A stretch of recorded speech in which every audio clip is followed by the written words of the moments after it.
Salut à tous, bienvenue dans l'actualité foot mercato du jour.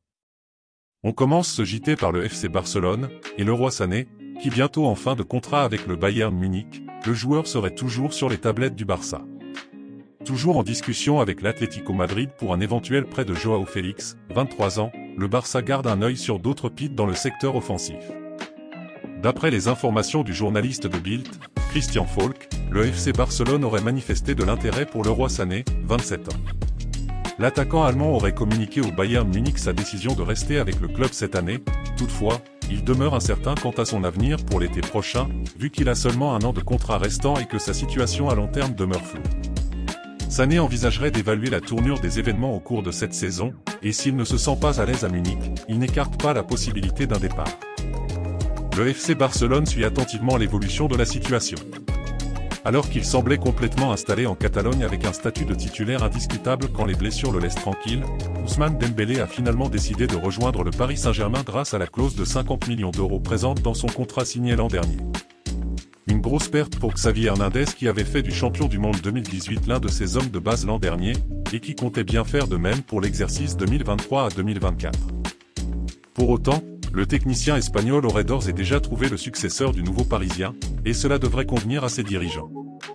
En effet, comme le dévoile le journaliste du quotidien AS Javi Miguel, l'ancien milieu de terrain souhaiterait s'appuyer sur Abdé Ezazouli, l'international marocain de 21 ans. Selon lui, il est le joueur qui ressemble le plus à Dambouz dans son effectif, et il souhaite le rendre intransférable. Il veut lui donner de plus en plus de temps de jeu cette année pour lui faire prendre de l'importance dans le collectif. L'an dernier, Ezazouli était prêté du côté d'Osasuna et cette saison, son nom était cité du côté du Real Betis pour un nouveau prêt, mais le départ de Dembélé aurait tout changé. Pas besoin de sortir le chèque pour les dirigeants. Annoncé avec insistance du côté de la Catalogne, Sport annonce en effet que cette semaine devrait être décisive pour l'arrivée du latéral Joao Cancelo. Le Lusitanien devrait être prêté par Manchester City, avec une option d'achat. Ce qui ne convient pas à Deco. À l'heure où le Barça tente de signer Joao Félix, Xavi, qui n'en veut pas, a accepté de laisser venir le colchonero si le Barça engage certains joueurs qu'il a réclamés et Cancelo est l'un d'eux. Sauf que Sport ajoute que Deco veut recruter le jeune pensionnaire de Valladolid Ivan Fresnoda, 18 ans, à la place du Citizen et a insisté auprès de Xavi pour le faire changer d'avis. Le directeur sportif catalan a expliqué que l'option d'achat de Cancelo serait trop chère et qu'il valait mieux miser dès à présent sur un jeune plus accessible et qui va rester plus d'une saison à Barcelone. Xavi a dit non. Deco s'est effacé, mais la cohabitation à long terme s'annonce semée d'embûches. À Madrid, le dossier Kylian Mbappé reste en suspens entier. À première vue, Kylian Mbappé semble parti pour ne pas quitter le Paris Saint-Germain cet été. En froid avec le club de la capitale, l'attaquant français a finalement renoué le contact avec sa direction. Un réchauffement qui a permis au champion du monde 2018 de quitter le loft et de lancer enfin sa saison contre Toulouse, 1-1. Mais s'il a renoué le dialogue avec Paris, personne ne connaît vraiment la suite des événements. Mbappé va-t-il prolonger avec une clause lui permettant de partir dans un an ? Va-t-il simplement honorer sa dernière année de contrat et s'en aller ensuite ? Beaucoup s'interrogent et se demandent surtout ce qu'ont bien pu se dire les deux parties pour que la réintégration de Mbappé soit actée. En Espagne, les médias ont la sensation que Mbappé restera à Paris cette saison. Et après ? Sans surprise, la méfiance vis-à-vis du Bondinois reste très présente, personne n'a oublié le coup de théâtre de l'an dernier, et beaucoup redoutent une éventuelle prolongation au-delà de 2025 qui mettrait un terme au rêve méringué. De son côté, le Real Madrid n'a toujours pas bougé. Le fera-t-il d'ici le 31 août ? Le mystère reste entier. Toujours est-il que le célèbre présentateur de l'émission El Chiringuito, Josep Pedrerol, a indiqué avoir contacté la Casablanca. Il lui a demandé s'il était impossible de voir Mbappé arriver à Madrid cet été. Et la réponse de la Casablanca a été intrigante, personne n'a dit que c'était impossible. Une déclaration qui ne passera pas inaperçue de l'autre côté des Pyrénées et qui tiendra encore tout le monde en haleine d'ici la fin du mercato. En Ligue 1 toujours avec Kylian Mbappé qui pourrait faire une annonce après Lens ce week-end, réintégré dans le groupe de Luis Enrique après plusieurs semaines de mise à l'écart, Kylian Mbappé n'a toujours pas réglé la question de son avenir avec le Paris Saint-Germain. Sous contrat jusqu'en juin 2024, l'attaquant de 24 ans veut honorer sa dernière saison avant de partir gratuitement, alors que le PSG refuse cette option. À quelques jours de la fin du marché des transferts, l'international français pourrait profiter de la 3e journée de Ligue 1 pour annoncer officiellement sa décision concernant son avenir. En effet, selon les informations divulguées ce vendredi par France Bleu Paris, Kylian Mbappé devrait prendre la parole après le match entre le PSG et le RC Lens, samedi soir, au Parc des Princes. Pour rappel, l'ancien joueur de l'AS Monaco avait pris la parole pour annoncer sa prolongation en mai 2022 avant un match des Rouges et Bleus. En Espagne, la presse annonce que les Merengues attendent un signe du joueur. Selon les renseignements d'Enrique Sanz, journaliste de Defensa Central, le président du Real Madrid, Florentino Pérez, aurait fait savoir aux représentants de Kylian Mbappé, notamment la mère du joueur, qu'il refusait de négocier avec son homologue du Paris SG, Nasser Al-Khelaifi, pour le natif de Bondy, et qu'il fallait que le capitaine des Bleus prenne l'initiative de demander à son club son transfert d'ici à la fin de ce mercato. Si Mbappé refuse de faire le premier pas officiellement, alors le club espagnol lui tournera le dos, du moins lors de cette fenêtre des transferts. Un point de chute pour Nicolas Pepe. Si Arsenal a pour le moment réalisé le sans faute en championnat et sur le mercato, il n'est pas impossible de voir certains joueurs quitter Londres d'ici la fin du mois d'août. En même temps, pour dépenser plus de 200 millions d'euros, il faut également dégraisser un effectif bien fourni. Pour cela, à l'instar du PSG, les Gunners disposent d'un loft où s'entraînent les footballeurs indésirables. Dans celui-ci on retrouve notamment Nicolas Pepe. L'ancien Lillois a refusé de partir au Beşiktaş mais une nouvelle offre pourrait arriver sur son bureau.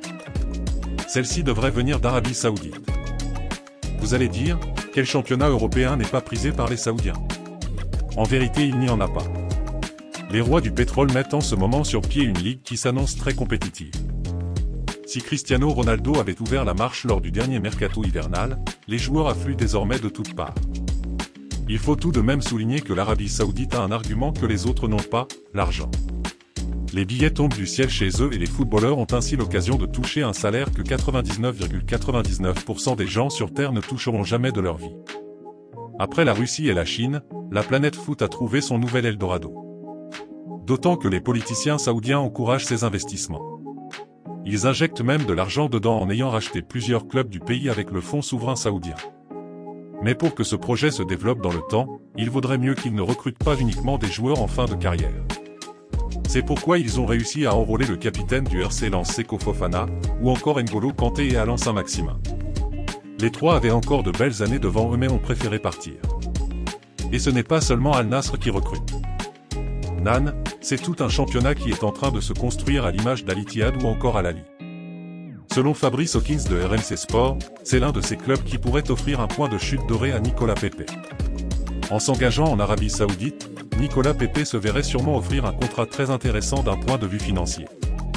Cependant, concernant Arsenal, ce n'est pas dit que le club touche une grosse somme.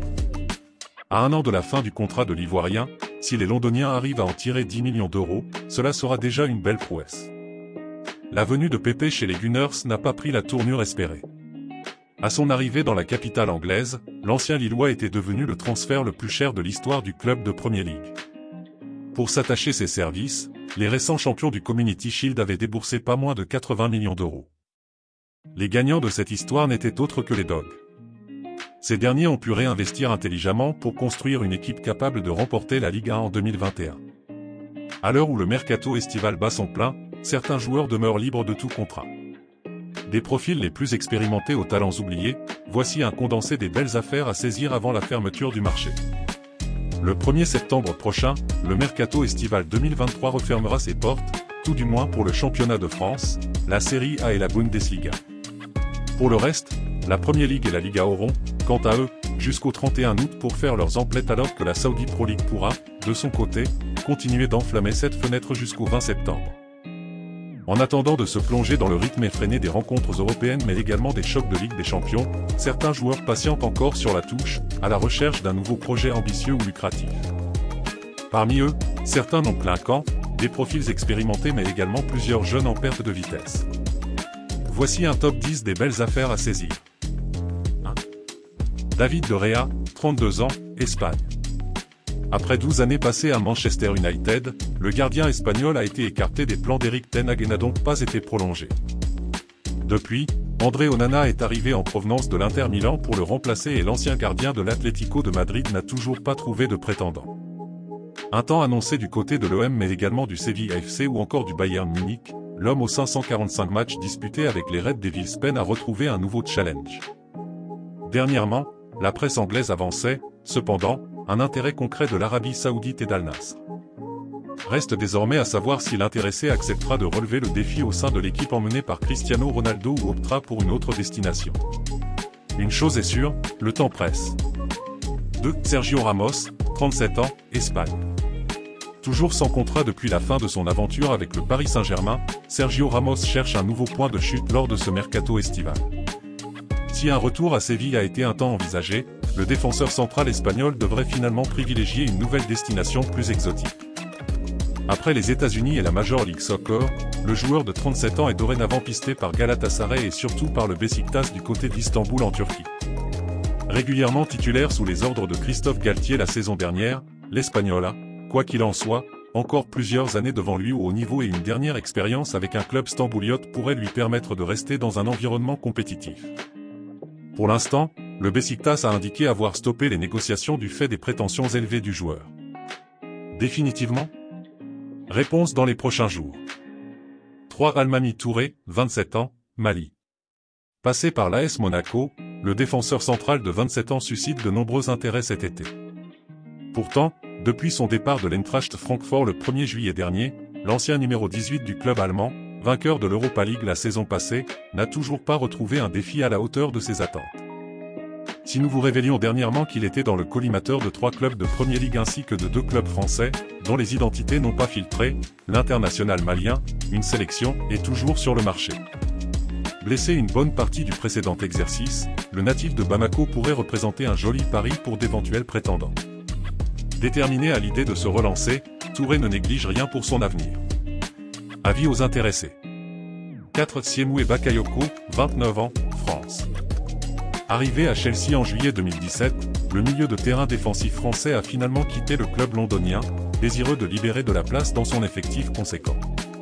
Après des prêts du côté de l'AC Milan, l'AS Monaco ou encore le Napoli, le Parisien de 29 ans est, aujourd'hui, à la recherche d'un nouveau projet. Réputé pour ses qualités athlétiques et son volume de jeu, celui qui revient d'une expérience non concluante chez les Rossoneri, 3 petites apparitions en Série A et 39 minutes de jeu disputé, pourrait ainsi apporter son impact physique à une formation cherchant à renforcer son entrejeu. Si certaines rumeurs évoquaient dernièrement un possible retour en Ligue 1, à Rennes mais aussi à l'OL, le salaire de l'intéressé devrait logiquement refroidir les dirigeants rhodaniens, qui doivent composer avec des ressources limitées. 5. Nampalys Mendy, 31 ans, Sénégal. Vainqueur de la CAN 2021 avec le Sénégal, Nampalys Mendy a su s'imposer comme un élément essentiel du collectif d'Aliou Cissé. Pourtant, le milieu de terrain de 31 n'en a quasiment pas joué en Premier League la saison dernière, 22 apparitions toutes compétitions confondues pour un but et une passe décisive, et se retrouve, aujourd'hui, libre de tout contrat depuis son départ de Leicester. Réputé pour ses qualités physiques, l'ancien joueur de l'OGC Nice pourrait, à ce titre, être l'une des très belles affaires de cette fin de mercato. Oui mais voilà, à l'heure actuelle, peu de prétendants semblent disposés à l'envoler et c'est vers le golf que le natif de la Seine-sur-Mer pourrait s'envoler.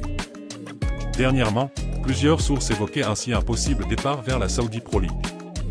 Là-bas, Mendy retrouverait alors ses compatriotes, tels que Sadio Mané, Kalidou Koulibaly ou encore Habib Diallo. 6. André Ayew, 33 ans, Ghana. Lui aussi se retrouve sans club à quelques jours de la fermeture du marché des transferts. Pourtant, son énergie toujours aussi débordante contraste avec son âge. Après quasiment 6 mois passés du côté de Nottingham Forest, l'ancien ailier de l'Olympique de Marseille ou encore West Ham pourrait, malgré tout, apporter toutes ses qualités à plusieurs équipes européennes. Peu avare d'efforts et fort d'une belle technique, le capitaine des Black Stars attend, pourtant, toujours un signe d'un potentiel prétendant. Si le Ghanéen, 114 sélections, 24 buts, a bel et bien reçu des appels en Europe, aux États-Unis et dans les pays du Golfe, son avenir reste flou. Pugnace, prêt à tout pour se maintenir en forme et avec la Coupe d'Afrique des Nations 2023, Côte d'Ivoire, en ligne de mire, Ayew doit, pour l'heure, patienter. 7. Alexis Sanchez, 34 ans, Chili. Autre valeur sûre de nos championnats, l'international chilien, 153 sélections, 51 buts, se retrouve également sur la touche. Après son départ de l'Olympique de Marseille avec qui il n'avait pas trouvé d'accord pour une prolongation de contrat, l'avant-centre passé par Arsenal, Manchester United ou encore Barcelone ne devrait, cependant, pas trop tarder à retrouver chaussure à son pied. Si de nombreuses rumeurs évoquaient un éventuel retour sur la canebière, c'est du côté de l'Inter Milan que Sanchez devrait effectuer son comeback.